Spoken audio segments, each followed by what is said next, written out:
Hey everybody, Chief Meteorologist Brad Panovich here. A beautiful Thursday, and most of Friday's going to be great, but we've got a big storm system heading our way Friday night into Saturday, and there's some interesting scenarios here where we could see a little severe weather, though I'm not as concerned about that right now, but it's something to keep an eye on. But the flood threat is probably the biggest risk with this whole thing. So let's get right to it. Fog burning off this morning, moving out. Some people don't like to say burning off. It's mixing out really in reality. But you can see our system developing back to the west. This is our low pressure system. This is going to be heading our way. So by tomorrow, we'll already see increasing clouds. And eventually, we're going to see rain develop tomorrow night into Saturday. The heart of this actually looks to be happening mainly in the early morning hours Saturday.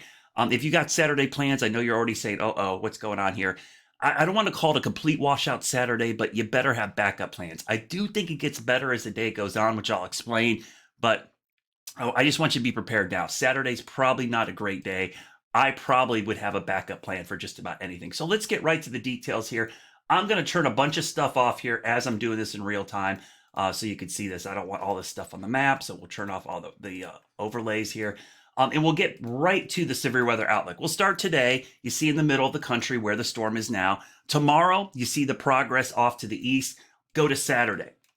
So this is a little bit of an update. Yesterday, the severe weather risk is mainly to the south, but you see here in the Carolinas. Now, you see the medium risk up to the Charlotte area. I do think there's some questions or let's call it uncertainty.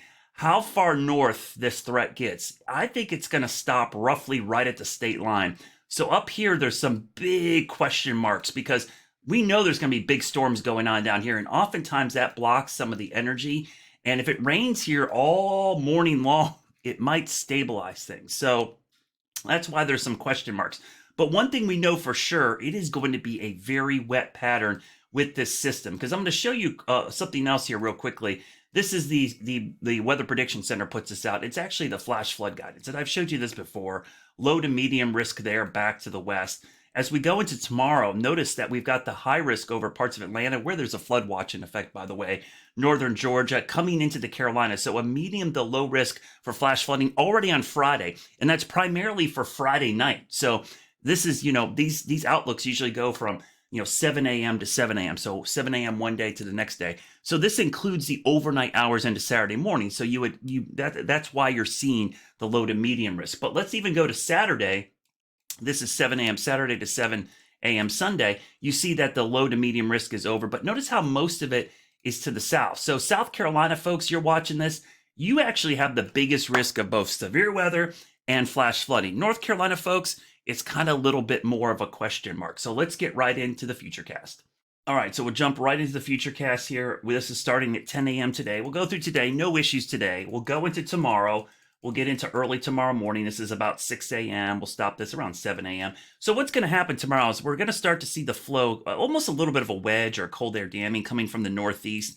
Now, that could provide some light sprinkles, showers, drizzle, mist. So probably not the greatest of day on Friday, but it's not the heavy rain. This is going to be light stuff. But as we get into the afternoon hours, we might see some rain develop by 2 or 3 o'clock. It's still light stuff, but it's once we get into Friday night. Look at all these heavy storms developing down to our south and west. This is why I think there's going to be thunderstorms ongoing down here to our south. These storms will be going gangbusters. But because the rain starts up here early and it's light, what we call stratiform rain, just your normal typical rain, that might stabilize things, keep things somewhat cool and less buoyant for big time thunderstorms. So while it's going to be raining, it would be less severe. But look at the heavy rain that develops overnight into Saturday morning. I mean, this is 4 o'clock Saturday morning.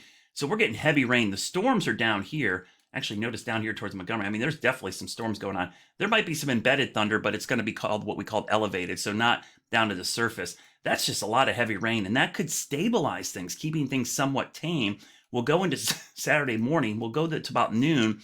You could see that the storms become more scattered. So if we're going to see storms, I actually think it's going to be in the afternoon if we get some warm air surging north. And that's the key part. Where is the warm front? Is it here? Does it get up here? Does it get down to here? So the warm front, it's all about tracking that on Saturday. But you can see in the afternoon, while the storms are still and the rain is scattered, it's still there. That's why I said if you have plans Saturday, have a backup plan. You can see the scattered storms developing ahead of the front as we go into the evening hours. So there's likely going to be maybe a secondary wave of rain with this. So let me show you something real quickly that I show you sometimes called the significant tornado parameter. And right away people get, oh, a tornado? Remember, this is a composite index. And what I mean by that is this is showing you a whole bunch of parameters in one product. So it's wind shear, it's buoyancy, it's all kinds of different products, low level moisture that come together to show us the probability of fuel for tornadic storms. It doesn't always mean tornadoes, but it does mean severe weather often. So if I show you the tornado parameter, and again, we'll go through time, we'll go through tomorrow, no issues. We'll get into Saturday. I'm going to stop this Saturday morning about 7 a.m. Notice not a lot going on. So we're stable. But watch what happens as we go into the afternoon hours. By about 3, 4 o'clock into the evening hours, you see that big surge of fuel. So right in here in the evening, this is Saturday evening, the potential that this sneaks up, but notice it never really gets over here. So this is why there's a lot of question marks about severe weather potential as we go into Saturday. So one of the things I want to show you is the fuel for storms, and we'll show you that quickly. So real quickly, let's back this up just to show you. This is early Saturday morning, Saturday afternoon. I'm going to stop this mid-afternoon. Where is that warm front? Let's look at the Cape or thunderstorm fuel to see where it is. All right, this product is what we often call thunderstorm fuel, but it's actually CAPE for all the weather geeks out there. This is convectively available potential energy. You don't need to know the scale, just know the brighter the colors, the more of it there is. If you're really interested in the scale, you can look at the top. It goes from 0 here, which is in joules per kilogram squared, goes all the way up to 2,000 as you get into the red. Typically, to get thunderstorms at all, you want something at 500. To get decent thunderstorms around 1,000. So there's some rough numbers in there. It just depends on other parameters like wind shear, but 1,000 is a big deal. All right, that's yellow. Okay, so that would be enough. So we go through tonight into tomorrow. We go into early Saturday.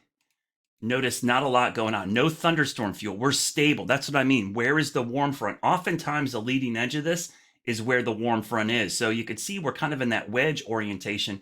So the warm front's probably here. We've got northeast winds, and so all the fuel for storms is down here. But watch as this changes throughout the day on Saturday. So we're stable. 2 o'clock, we're still really stable, though. Up in South Carolina, it's creeping closer.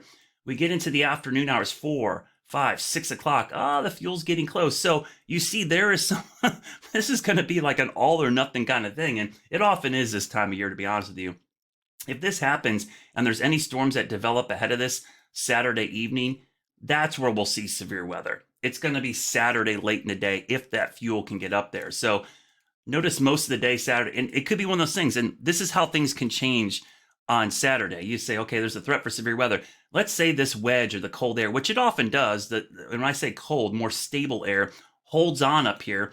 Big time storms are going crazy down here. Two things are happening. This will stabilize. This will keep thunderstorms away in this area. And the fact that the inflow of warm, moist air will get blocked by storms down here. It'll be like a wall blocking it off. And then nothing will happen up here. So that's why I said if you're in South Carolina, there's a much more, I would say, a higher chance or likelihood of seeing severe weather than North Carolina right now. But we've got another day to watch this, several more guidance runs. A lot of small things happening in a very small area here. So we'll keep an eye on this, but just know that Saturday is not going to be a great day weather-wise. Flash flooding is a huge risk, and potentially we could see some severe weather. Before I leave you, let me show you rainfall totals quickly.